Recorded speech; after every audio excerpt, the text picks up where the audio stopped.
اور ایک بات نوجوانوں سے اور لڑکیوں سے بھی کہتا ہوں، دل پہ لکھ لو، جب ہم پیدا بھی نہیں ہوئے تھے ماں کے پیٹ میں، ہم 4 مہینے کے حمل کی شکل میں تھے، تبھی اللہ نے ہماری تقدیر میں لکھ دیا تھا کہ ہمارا نکاح کس لڑکی سے ہوگا۔ توجہ آپ کی، بس اسی پہ بات اب ختم کرنے جا رہا ہوں۔ لڑکیاں بھی سن لیں اور لڑکے بھی سن لیں، جب ہم پیدا بھی نہیں ہوئے تھے تب قدرت نے فیصلہ کر دیا تھا کہ ہمارا نکاح کس کے ساتھ ہوگا، تو جو اللہ نے لکھ دیا ہے اسی کے ساتھ ہوگا۔ اگر ہر لڑکی کے ساتھ ہمارا نکاح جس کو دیکھا ہو جاتا تو یہ جو رشتے آ کے جو واپس جاتے ہیں نا، کئی سال تک چلتا رہتا ہے، آ رہے جا رہے۔ کیوں لوگ پریشان ہوتے ہیں؟ ارے سید صاحب اتنی جگہ جاتے ہیں، پسند ہی نہیں آتا۔ میں کہتا ہوں جا لکھا تو وہاں پہنچ ہی نہیں رہا ہے، جہاں اللہ نے لکھا ہے تو وہاں پہنچ ہی نہیں رہا ہے۔ جہاں اللہ نے لکھا ہے جس دن وہاں پہنچ جائے گا اور وہ وقت آ جائے گا تو پھر چٹ منگنی پٹ بیا والا مسئلہ بھی ہو جائے گا۔ لیکن جب اللہ نے جہاں لکھا ہے تو وہاں پہنچتا ہی نہیں ہے، تو ابھی انتظار کر۔ یہ اللہ کی طرف کے فیصلے ہوتے ہیں، اللہ کی طرف کے۔ تو رشتے آئے جائیں تو بہت زیادہ جو دماغ پہ ٹینشن مت لیا کرو۔ اللہ نے ہماری تقدیر میں لکھ دیا ہے تو ہونا ہی ہونا ہے۔ کوئی بغیر جوڑے کا زمین پہ نہیں آیا ہے۔ اور بیٹیوں کو جلدی رشتے نہیں آتے تو ماں باپ خود اس کو تانا دیتے، کیسی ہے تو، منوس ہے، تیری تقدیر پھوٹی ہوئی ہے، تجھے اچھے رشتے نہیں آتے، ہم پریشان ہیں۔ یار اس بیٹی کا کیا قصور ہے؟ اللہ نے جب لکھا ہے تبھی شادی ہوگی۔ شادی وقت سے پہلے نہیں ہوگی، موت وقت سے پہلے نہیں آئے گی، روزی وقت سے پہلے نہیں ملے گی۔ اللہ نے جب جہاں لکھا ہے اسی وقت ہوگا، جو ٹائم آ جائے گا اسی وقت ہوگا، ورنہ نہیں ہوگا۔ ہم نے تو ایسی شادیاں بھی اس چھوٹی سی عمر میں دیکھی ہے۔ میں نے ایک شادی ایسی دیکھی ہے اپنے بچپنے میں کہ بارات تیار ہوگی اور تیار ہونے کے بعد کسی معاملے پر جھگڑا ہو گیا بارات کے اندر، تو کیا ہوا؟ لڑکے والوں نے اپنی انا بتانے کے لیے کہا ہم بارات واپس لے جا رہے ہیں۔ یہ ہوا، ہم بارات واپس لے جا رہے ہیں۔ اب لڑکی والے نرم پڑے، یار عزت پہ بنا جائے گی، کیا ہوگا؟ انہوں نے ہاتھ جوڑے، پیر پکڑے، خدا کے لیے ایسا مت کرو، غریب کی عزت سے مت کھیلو، چلو جو ہوا معافی مانگتے لیکن مجرا نہیں، ہم تو جائیں گے۔ بہت منایا، لوگوں نے منایا، بڑوں نے منایا، نہیں مانے، اور وہ بارات واپس ہوئی۔ بارات واپس ہوئی، لڑکی کے ماں باپ کی تو موت سے بدتر اس وقت کی کیفیت ہو گئی تھی کہ وہ کیا کریں، لیکن خدا کی شان دیکھی۔ اب وہاں پہ سب رشتہ دار رو دو رہے ہیں کہ اب مہمان آ رہے ہیں، کہ کیا جواب دیں گے ان کو؟ کھانا تیار ہے، شربت تیار ہے، جہیز تیار ہے، کیا کریں گے؟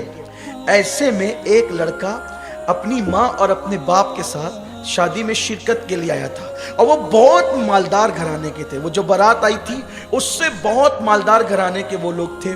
جب ان کو روتا دھوتا دیکھا تو اس لڑکے نے اپنے ماں باپ سے کہا یہاں ان کی عزت بچانا ہمارے لیے ضروری ہے، کیا ایسا نہیں ہو سکتا کہ جو صحرا اس لڑکے نے پہنا تھا وہی صحرا میں پہن لوں؟ ماں باپ نے کہا کہ یہ تو بہت اچھی بات ہوگی، چلو اچھا کرتے ہیں۔ اور 10 سے 15 منٹ کے درمیان یہ فیصلہ ہو گیا، اور اس کے بعد بارات کا جو ٹائم تھا نا جانے کا، چونکہ ادھر بارات تیار ہو رہی تھی، بارات کا جو ٹائم تھا اس ٹائم تک، مہمانوں کے آنے تک یہ دولہا سج سنور کر کے وہاں بیٹھ گیا تھا، آیا تھا شادی میں شرکت کے لیے، بن گیا دولہا۔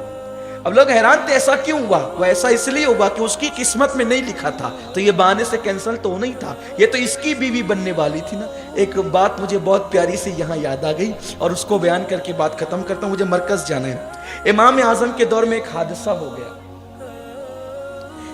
دیکھو اللہ جو تقدیر میں لکھتا ہے نا وہی بیوی ملے گی، اس کے سوا نہیں مل سکتی۔ اس لیے ذرا چکر میں کم رہا کرو کہ ادھر جیسے بلی کی نیا چھچڑے میں ہوتی ہے نا، ادھر منہ ڈالا، ہنسنے کی بات نہیں ہے، ہنسنے کی بات نہیں، عبرت حاصل کرو۔ ادھر منہ ڈالا، ادھر تاک، ادھر جھانک، یہ سب بند کرو، اسلام کا قانون نہیں ہے۔ اسلام اس سے منع کرتا ہے، کسی کے گھر میں جھانکنے سے اسلام منع کرتا ہے۔ تاک جھانک بند کرو۔ گلیوں کے اندر سائیکل لے کر کے گھوما تو ادھر منہ ڈالا، ادھر دیکھا، کوئی کام نہیں، گاڑیاں لے کر زبردستی پھر رہے ہیں، سائیکل لے کے زبردستی پھر رہے ہیں۔ اللہ نے جو تقدیر میں لکھا ہے، اور سنو، اگر شادی سے پہلے بدکاری کرو گے تو پھر پاک بیوی نہیں ملے گی۔ قرآن، اللہ کے رسول فرماتے کما تدین تدان، تم جیسا کرو گے ویسا ہوگا۔ لیکن اگر کوئی بدکاری کر چکا، علماء سے سنا، بیان سنا اور سچی توبہ کر لے، پھر اللہ توبہ کرنے والوں کی توبہ کو قبول کرتا ہے اور اللہ انہیں پاک دامن بیویاں بھی عطا فرماتا ہے۔ तो तौबा कर लोगे तो फिर महफूज हो जाओगे, तौबा नहीं करोगे पाक दामन रहो। हजरत इमाम हसन पाक कहते हैं ना, इमाम हसन पाक का कौल है, अगर तुम चाहते हो बीवी पाक दामन रहे तो तुम पाक दामन बनो, तुम्हारी बीवियां खुद ही पाक दामन होगी। अगर चाहते हो बेटियां पाक दामन रहे तो तुम पाक दामन बनो, तुम्हारी बेटियां पाक दामन होगी। अगर चाहते हो कि बेटे पाक दामन रहे, तुम पाक दामन बनो, तुम्हारे बेटे पाक दामन होंगे, तुम्हारी नस्लें पाक दामन होगी इंशाअल्लाह अगर तुम पाक दामन रहोगे तो जो तकदीर में लिखा है वही मिलने वाला है, उससे ज्यादा नहीं, उससे कम नहीं। इमाम आज़म अबू हनीफा रहमतुल्लाहि ताला अलैह के दौर में ऐसा हुआ कि दो भाइयों की एक साथ शादी हुई, दो भाइयों की एक साथ शादी हुई और इत्तेफाक से दो बहनें भी वो थी, इधर दो भाई इधर, ऐसा होता है ना, दो भाई दो बहन हो गई। अब वो दोनों बहनें आई इधर से और ये दो भाई, शादी हो गई। तो इत्तेफाक ऐसा हुआ जब हुजरे में पहुंचाने की बात आई तो औरतों की गड़बड़ी की वजह से और दुल्हनें तब्दील हो गई, दुल्हनें तब्दील हो गई। यानी इस भाई का जिससे निकाह हुआ था उसकी बीवी इसके साथ चली गई और इसका जिससे निकाह हुआ था उसकी बीवी इधर चली गई। जब अब रात तो गुजर गई, सुबह हुई, तो सुबह होने के बाद ये बात खुल गई कि भाई वो जो औरतों की कोताही की वजह से दुल्हन तब्दील हो गई, इसकी इसके साथ चली गई, इसके इसके साथ चली गई। इत्तेफाक से उस वलीमा में इमाम आज़म भी मौजूद थे, इमाम सुफियान सौरी मौजूद थे, इमाम आमश मौजूद थे, इमाम हम्माद, यानी बड़े बड़े उस दौर के अकाब, यानी कितने बड़े घर में शादी रही होगी वो कि इमाम आज़म जैसे लोग उस वलीमे में शरीक हुए होंगे। ऐसा होता है ना कि भाई हाफिज गुफरान साहब जिस शादी में आए तो माशाल्लाह मुअज़्ज़ज़ लोगों की शादी है, हाफिज मकसूद साहब आए तो इज़्ज़तदार लोगों की शादी है, तो ऐसा होता है, मेहमान देख के अंदाज़ा होता है कि कैसे लोग हैं। अब इमाम आज़म जिसकी शादी में जाए वो वाकई इमाम आज़म अबू हनीफा, तो वो लोग सब बैठे थे, वो औरतों से बात बाहर आई कि औरतें आपस में कानापुसी करने लगी कि दुल्हन चेंज हो गई, दुल्हन चेंज हो गई।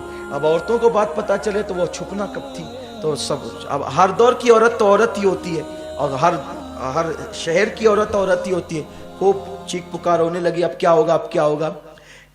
मर्दों ने इमाम सुफियान सौरी से और दिगर अइम्मा से कहा कि ये जो औरतें तब्दील हो गई कि क्या करें। वो कहा कि तब्दील हो गई तो क्या करें, इसकी इसके साथ कर दो, इसकी इसके साथ कर दो, जो जिसके साथ थी उसके साथ कर दो, क्योंकि ये गलती से वह जानबूझकर तो हुआ नहीं है। अब भाई फतवा देना ही बहुत अहम नहीं होता है, फतवे को देते वक्त ये भी तो सामने रखना होता है कि इस फतवे का असर क्या होगा। असल बात ये है, चलो ठीक है, जो जिसकी बीवी थी उसके पास पहुंचा दो, गलती से हो गया तो क्या करेंगे। भाई दो बहनें हैं, दो भाई है, एक घर में रहते हैं, अब इसने इसके साथ रात गुजारी, इसने इसके साथ रात गुजारी, अब इसको फिर इसके पास भेजे, इसको इसके पास भेजे, तो ये जिंदगी भर एक दूसरे से नजरें मिला सकेंगे, दोनों भाई एक दूसरे को देख सकेंगे, क्योंकि ये तो इसकी बीवी के साथ गुजार चुका है रात, वो उसकी बीवी के साथ रात गुजार चुका है। तो घर वालों को थोड़ा सा तरह कि भाई चलो ठीक है, जो बीवी जिसकी उसके पास रहेगी, लेकिन ये रात कहीं और गुजार चुकी है और वो सारी जिंदगी नजर उठा के एक दूसरे को देख सकेंगे, क्या करेंगे। लेकिन उस महफिल में खुशनसीबी उनकी ये थी कि हमारा इमाम इमामुल अइम्मा सिराजुल उम्मा काशिफुल गुम्मा नुअमान बिन साबित, जिस पर फिक्र को नाज है, जिस पे इस्लाम को नाज है, जिस पर मुस्तफ़ा जाने रहमत को नाज है, वो इमाम आज़म अबू हनीफा फरमाते हैं ये फतवा तो अपनी जगह है कि हर औरत अपनी शौहर के पास चली जाए, लेकिन कुछ समाज का भी तो मामला है, कुछ घरेलू भी तो मामलात है। एक काम करो, दोनों दूल्हे को मेरे पास बुलाओ। वो दोनों दूल्हे आए, आपने उससे पूछा तूने जिसके साथ रात गुजारी वो तुझे पसंद है? उसने कहा हाँ। दूसरे से कहा तूने जिसके साथ रात गुजारी वो तुझे पसंद है? उसने कहा हाँ। फरमाया अब एक काम करो, तुमको ये पसंद है जिसके साथ तुमने रात गुजारी, तो ये जो तेरी बीवी थी तेरे निकाह में थी, तू उसको तलाक दे दे और तू इसके साथ निकाह कर ले जिसके साथ तूने रात गुजारी, और तू इसको तलाक दे दे और ये इसके साथ निकाह कर ले जिससे रात गुजारी। क्योंकि निकाह के बाद अगर विदाई और खलवत नहीं हुई है तो तलाक दी जाएगी, तो उसमें इद्दत गुजारना नहीं पड़ेगा। तो इधर उसने उसको तलाक दे दिया, इधर उसने उसको तलाक दे दिया, और जिसने जिसके साथ रात गुजारा वो उसी की बीवी हो गई, इसने इसके साथ रात गुजारा उसी की बीवी हो गई। देखो निकाह होने के बाद भी कुदरत ने जहां लिखा था, जो जिसको मिलनी थी वो उसी को मिली ना, निकाह भी हो गया है, निकाह होने के बाद भी तो कुदरत का लिखा नहीं टलता, ला तब्दील ले कलिमातिल्लाह। तो और लड़कियों को अगर रिश्ते लेट आते हैं वो बहुत बेचैन होती है कि अरे मुझे रिश्ते नहीं आ रहे हैं, फिर वो कभी कभी गलत कदम उठाती है। लड़के भी उनका अच्छा रिश्ता नहीं होता, बहुत फील करते अरे यार जो देख के जाता है फिर ना कह देता है, मेरे अंदर कमी कैसे ये सब बताएं, देख के जाते ना कहते। मेरे भैया तेरे अंदर कोई कमी नहीं है, वो तेरे लिए लिखी नहीं थी जिसके माँ बाप तुझे देखने आए थे। मेरी बेटी तेरे अंदर कोई कमी नहीं है, वो तेरे लिए लिखा हुआ नहीं था जिसके लिए जिसके माँ बाप तुझे देखने आए थे। अरे जिस दिन लिखा हुआ आ जाएगा फिर उस दिन नहीं भी देखेंगे तो भी तेरा निकाह हो जाएगा। तो इसलिए अल्लाह के फैसलों पे राजी रहना चाहिए और अपनी बेटियों का निकाह वहाँ कीजिए जो लोग नबी पाक के वफादार हों। जो नबी का वफादार नहीं वो आपकी बेटी का भी वफादार नहीं हो सकता।